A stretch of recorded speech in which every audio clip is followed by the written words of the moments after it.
Semoga yang subscribe diberikan rezeki melimpah dari jalan tak terduga. Dan yang like komen, dimudahkan jalannya menuju surga di hari akhir nanti. Siapa yang tak mendengar nama Qorun? Dia adalah seorang sosok kaya raya di zaman Nabi Musa yang namanya melegenda hingga sekarang. Kisahnya diabadikan dalam Al-Quran, bahkan menjadi peribahasa atau ungkapan di masyarakat guna menggambarkan seseorang yang mirip dengan tabiatnya atau menisbatkan harta yang ditemukan terpendam dalam tanah sebagai harta Qorun. Qorun adalah miliarder kaya raya yang hidup sejaman dengan Nabi Musa. Saking kaya rayanya, Qorun setiap kali keluar dari rumahnya, ia didampingi dengan 300 pelayan laki-laki dan 300 pelayan perempuan. Qorun juga dikawal oleh 4.000 pengawal yang diiringi 4.000 binatang ternak ditambah 60 ekor unta yang khusus membawa kunci-kunci gudang penyimpanan harta kekayaannya itu. Itu dilakukan semata-mata sebagai bentuk kesombongan bahwa dialah manusia paling kaya, paling terhormat, dan memiliki pengikut setia. Ia merasa lebih mulia dibandingkan Nabi Musa alaihissalam. Orang-orang tentu saja akan penasaran seberapa banyak harta kekayaan Qorun jika pengawal dan pembawa kunci gudang kekayaannya sebanyak itu.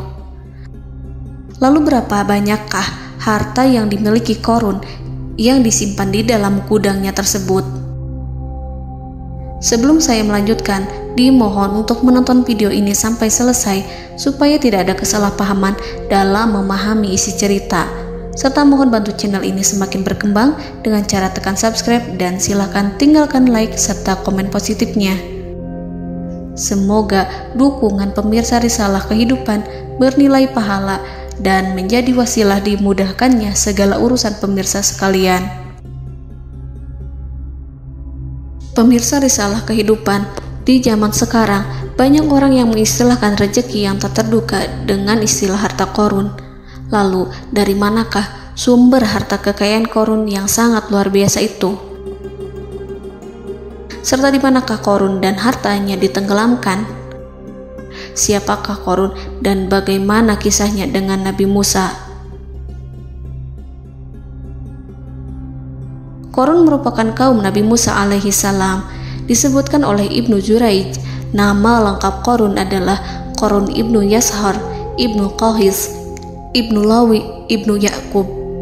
Ia merupakan putra paman atau sepupu Nabi Musa alaihissalam. Pasalnya, Nabi Musa alaihissalam sendiri adalah putra Imran, sedangkan Imran adalah putra Qahis. Dengan kata lain, Qorun masih satu kakek dengan Nabi Musa alaihissalam, yakni kakek Qahis. Ia adalah umat Nabi Musa yang taat. Tidak hanya memiliki banyak harta, Qorun juga termasuk orang yang cerdas dan berilmu. Ia menguasai ilmu duniawi dan ilmu ukhrawi, dan tercatat bahwa Qorun adalah ahli di bidang kimia. Dirinya tercatat sebagai ahli kitab Taurat setelah Nabi Musa. Kepandaian Qorun dalam ilmu agama membuat dirinya sering disebut dengan ilmu nawir, atau orang yang memberi cahaya dan penerangan. Suaranya terkenal merdu dalam membaca kitab Taurat. Selain itu, Qorun juga lihai dalam berbisnis. Ia mengetahui trik investasi yang menguntungkan, serta jalur perdagangan internasional yang strategis di zamannya. Kekayaan Qorun begitu banyak, sebagaimana tercatat dalam surat Al-Qasas ayat 76. Sesungguhnya Qorun termasuk kaum Musa, tetapi dia berlaku aniaya terhadap mereka. Kami menganugerahkan kepadanya perbendaharaan harta yang kunci-kuncinya sungguh berat dipikul oleh sejumlah orang-orang yang kuat. Dalam riwayat Kaisamah disebutkan, kunci gudang kekayaan Qorun dibutuhkan 60 bigol atau sejenis kuda kecil. Ukuran kuncinya sebesar jari, bahannya terbuat dari kulit, dan setiap kunci digunakan untuk satu gudang. Maka keluarlah Qorun kepada kaumnya dalam kemegahannya. Para ulama tafsir menjelaskan Qarun keluar dengan mewah diiringi dengan 300 gadis berbaju merah dan 4.000 kendaraan kuda. Tak heran, iring-iringan Qarun itu mengundang decak kagum mereka yang gandrung terhadap harta kekayaan. Sebagaimana yang terekam dalam ayat Al-Quran, moga-moga kiranya kita mempunyai seperti apa yang telah diberikan kepada Qarun. Sesungguhnya ia benar-benar mempunyai keberuntungan yang besar. Quran Surat Al-Qasas ayat 79. Namun tak sedikit kaumnya yang mengingatkan. Ingatlah ketika kaumnya berkata kepadanya, janganlah engkau terlalu bangga, sesungguhnya Allah tidak menyukai orang-orang yang terlalu membanggakan diri atau farihin. Ulama menafsirkan istilah farihin di sana juga berarti takabur, zolim, berbuat kerusakan, arogan, dan tak mau bersyukur terhadap nikmat. Qarun dikisahkan memiliki ribuan kuda yang berisikan emas dan perak. Bila keluar rumah, Qarun selalu berpakaian mewah dan dikawal 600 pelayan dan diiringi 4.000 ekor kuda serta 60 ekor unta yang membawa kunci-kunci gudang kekayaannya. Namun, sayangnya Qarun kemudian membangkang pada Nabi Musa dan menjadi pengikut setia Fir'aun. Mengenai dari mana asal-usul kekayaan Qarun, ada beberapa riwayat yang memberitahukan tentang asal-usul kekayaan Qarun. Sumber pertama menyebutkan bahwa jauh sebelum memiliki kekayaan, Qarun hanyalah seorang lelaki miskin yang tidak mampu menafkahi keluarganya. Anaknya sangat banyak. Lalu suatu ketika Qarun datang kepada Nabi Musa. Ia meminta Nabi Musa alaihi salam untuk mendoakannya agar Allah memberikan harta benda yang banyak. Qarun juga meminta Nabi Musa mengajarinya ilmu kimia dan ilmu-ilmu kehidupan lainnya. Qarun dikenal sebagai orang yang soleh dan mengikuti ajaran Ibrahim dengan baik, sehingga tanpa pikir panjang, Nabi Musa alaihi salam menyetujui permintaannya. Allah Subhanahu wa ta'ala mengabulkan doa Nabi Musa. Qarun diberikan kecerdasan luar biasa dan menguasai ilmu yang telah diajarkan kepadanya. Qarun menguasai teori dan praktik pembuatan emas permata dan beragam perhiasan mewah lainnya. Ia juga pakar dalam ilmu arsitektur, rancangan bangunan, penataan kota, dan lain sebagainya. Tidak lama setelah itu, hidupnya berubah. Qarun pun hidup dengan bergelimbang harta. Ribuan gudang yang dimilikinya penuh dengan emas dan perak.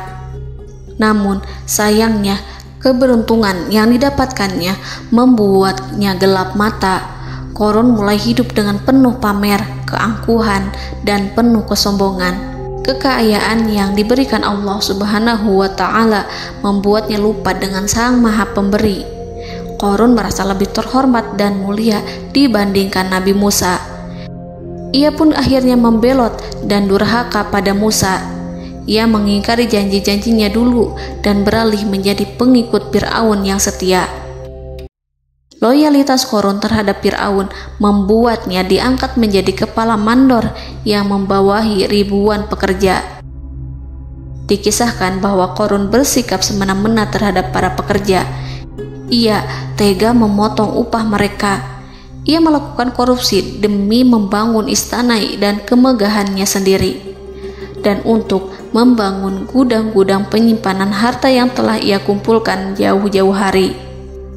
Ketika datang perintah zakat, Nabi Musa alaihi salam pergi menemui Qarun dan memerintahnya mengeluarkan zakat sebesar 1 dinar dari setiap 1000 dinar hartanya, 1 dirham dari setiap 1000 dirham, 1 kambing dari setiap 1000 kambing, dan seterusnya.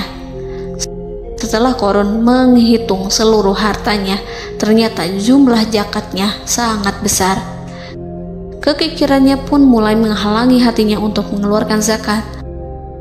Qarun enggan membayar zakat ketika Nabi Musa alaihissalam menagih zakat yang diperintahkan oleh Allah untuk ditunaikan olehnya.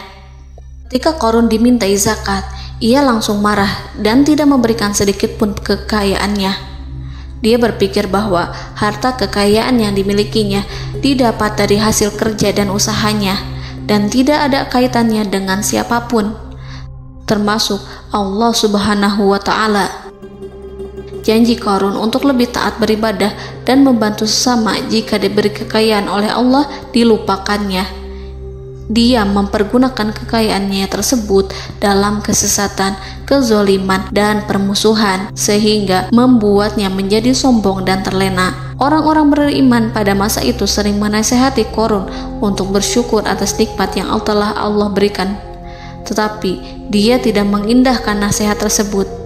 Dari sikapnya tersebut sudah jelas bahwa Qarun tidak membutuhkan nasihat kebenaran, bahkan merasa tidak takut dengan ancaman Allah. Sebab Qarun merasa sudah memiliki segalanya. Qarun merasa dirinya hebat dan pintar serta punya banyak pengikut setia, punya banyak pengawal dan merasa aman karena dekat dengan Raja Fir'aun. Qarun berkata, "Sesungguhnya aku mendapatkan harta ini karena ilmu yang ada padaku." Qarun sangat sombong. Ia merasa hartanya didapatkannya sendiri tanpa campur tangan dan kehendak Zat yang Maha Kaya, yakni Allah Subhanahu wa Ta'ala. Apakah Qarun lupa ataukah ia tidak tahu bahwa Allah telah membinasakan orang-orang sombong sebelumnya yang bahkan lebih kuat darinya, yang lebih kaya darinya, yang lebih banyak pengawalannya, lebih kokoh dan tak terkalahkan dibanding dirinya? Karena terdorong sifat kikir dan angkuh, maka Qarun membuat rencana untuk melakukan tipu daya agar dia terlepas dari kewajiban membayar zakat. Dia ingin menjatuhkan nama baik dan citra baik Nabi Musa. Kemudian dia mengumpulkan tokoh-tokoh konglomerat Bani Israel. Ia berkata kepada mereka, "Wahai saudara-saudaraku, terhadap apa yang diperintahkan Musa untuk membayar zakat, apakah kalian akan mematuhinya? Sekarang dia hendak mengambil harta yang ada di tangan kalian, maka pikirkanlah suatu cara untuk menghindari perintahnya." Para pembesar-pembesar yang dipanggil kemudian menjawab, "Wahai paduka Qarun, engkau lebih besar daripada kami. Kami akan melakukan apapun yang kau inginkan." Qarun berkata, "Datangkanlah kepadaku wanita cantik. Aku akan memberinya hadiah besar jika ia berhasil menggoda dan memfitnah Musa." Ketika wanita cantik yang diinginkannya datang, Qarun memberikan kepadanya uang muka sebagai jaminan. Ia akan membayarkan seluruh yang dijanjikannya ketika berhasil menjalankan misinya. Bukan hanya itu, Qarun pun berjanji akan menjadikan wanita ini sebagai istrinya. Keesokan harinya, Qarun mengumpulkan Bani Israel. Setelah itu, Qarun menghadap kepada Nabi Musa seraya berkata, "Orang-orang menanti kedatangan Anda, sampaikanlah saran dan nasihat kepada mereka." Nabi Musa kemudian keluar dari rumahnya. Ia mulai menyampaikan nasihat pada umatnya. Di antara nasihatnya, beliau berkata, "Barang siapa yang mencuri, aku akan memotong tangannya. Barang siapa yang memfitnah, aku akan mencambuknya sebanyak 70 kali. Barang siapa yang tidak mempunyai istri dan dia berbuat zina, maka aku akan mencambuknya sebanyak 70 kali. Adapun barang siapa yang memiliki istri dan ia berbuat zina, aku akan rajam dia sampai mati." Qarun kemudian berkata, "Apakah ini juga berlaku untuk Anda jika Anda sendiri yang berbuat zina? Apakah Anda akan menerima hukumannya?" Kemudian Nabi Musa menjawab, "Ya, meskipun saya sendiri yang melakukannya." Maka kemudian Qarun memanggil wanita yang telah dibayarnya. Wanita itu berdiri di depan Nabi Musa dan Bani Israel yang telah berkumpul,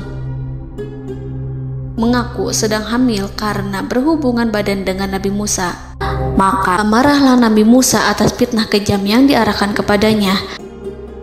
Kemudian Nabi Musa melakukan sholat 2 rakaat, lalu mendatangi wanita itu dan menyumpahnya agar mengatakan siapa yang menyuruhnya. Wanita itu menjadi ketakutan.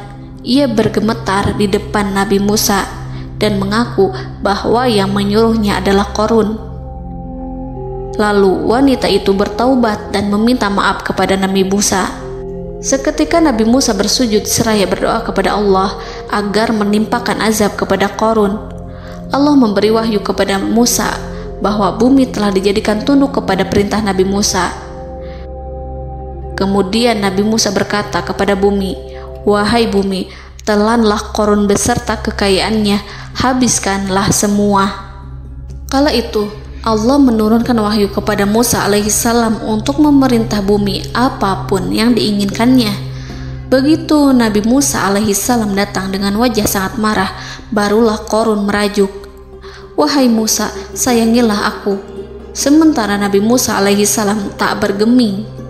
Beliau lantas berkata pada bumi, "Wahai bumi, ambillah mereka." Seketika rumah Qarun mulai bergetar. Qarun dan antek-anteknya mulai dibenamkan hingga bagian lututnya. Rumahnya ikut turun sedalam lutut. Qarun kembali merajuk, "Sayangilah aku Musa." Rumahnya kembali berguncang. Kini Qarun dan kawan-kawannya kembali terbenam hingga pusar. Demikian pula rumahnya. Qarun terus merajuk, "Wahai Musa, sayangilah aku." Sementara Nabi Musa alaihissalam kembali meminta bumi, "Wahai bumi, ambillah mereka." Rumah Qarun berguncang lagi, sementara Qarun dan kawan-kawannya terus terbenam hingga bagian tenggorokannya. Demikian pula rumahnya. Qarun lagi-lagi menjerit, "Wahai Musa, sayangilah aku." Namun Nabi Musa alaihissalam tak bergeming. Beliau terus meminta bumi menelannya hingga akhirnya Qarun dan kawan-kawannya hilang seluruhnya ditelan bumi. Tak lama setelah itu Allah berkata, "Wahai Musa, apa yang membuatmu bersikap demikian? Padahal demi kemuliaanku, andai dia Qarun berdoa kepadaku, niscaya aku akan rahmati. Maka kami benamkan dia beserta rumahnya ke dalam bumi, maka tidak ada baginya satu golongan pun yang akan menolongnya selain Allah, dan dia tidak termasuk orang-orang yang dapat membela diri." Quran Surat Al-Qasas ayat 81. Lalu di manakah lokasi ditenggelamkannya Qarun beserta harta bendanya? Konon berdasarkan kepercayaan beberapa masyarakat setempat, Qarun ditenggelamkan di sekitar sungai atau danau Moris yang terkenal di kota Payom, negara Mesir. Qarun konon mendirikan istana dan di tempat itu pula ia ditenggelamkan.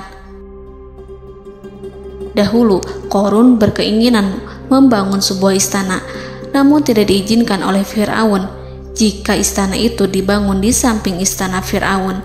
Terlebih, Qarun juga tidak ingin membangun istana di tengah pemukiman Bani Israel yang terletak di tanah Jasan.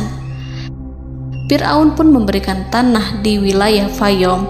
Kemudian di tepi sungai Payom inilah Qarun membangun istananya yang megah, dan di dalamnya ia membangun Al-Khunuj, gudang penyimpanan harta berisi emas dan perak. Salah satu bukti arkeologis yang dapat dijumpai di lokasi tersebut adalah runtuhan bangunan yang diduga sebagai tempat tinggal Qarun yang berjarak sekitar 2 km dari Danau Qarun. Menurut beberapa sumber, bangunan yang masih berdiri kokoh tersebut adalah benteng yang dibangun oleh Qarun. Namun ada juga yang mengatakan bahwa bangunan tersebut adalah tempat tinggalnya. Wallahu a'lam. Semoga kita semua dijadikan orang yang Allah mampukan menjadi orang kaya namun tidak seperti Qarun,